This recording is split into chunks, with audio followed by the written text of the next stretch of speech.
فقد قال رسول الله صلى الله عليه وسلم طلب العلم فريضة على كل مسلم رواه البيهقي ነቢያችን ዓለይሂ ሰላቱ ወሰላም በተከበረው ሐዲታቸው ምን ብለውናል?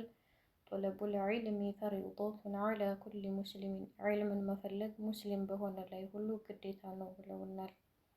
እናም ምን ለማለት ፈልጌ ነው? እስኪ ስንቶቻችንን ድንን መማር የያዝ ነው? ስንቶቻችንን ለድንስ ቦታ እየሰጠን ያለ ነው?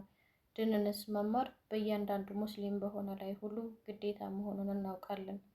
ምን ያክልስ ጊዜ ሰጥተነዋል? እና እዚህ ጋር ሁላችንም ዒልምን የምንወስደው ወይንም ከተጻፈ ወይንም ከኪታብ ላይ ሳይሆን ቀጥታ ከዓሊሞች ከአዋቂዎች ከታማኝ ከሆኑ ዓሊሞች መሆን አለበት ማለት ነው።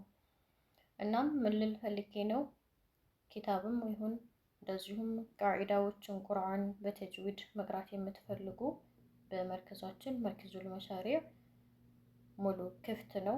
ከክፍያ ነፃ ነው። መቅራት ለምትፈልጉ መንገዱ እንደዚሁም መርከዛችን ክፍት ነው ማለት ነው። ከቃዒዳ ጀምሮ እስከ ቁርአን መቅራት የምትፈልጉ መቅራት ትችላላችሁ። በታች በሚቀመጠው ስልክ ቁጥር እያናገራችሁ መመዝገብ ትችላላችሁ። ከክፍያ ነፃ ነው።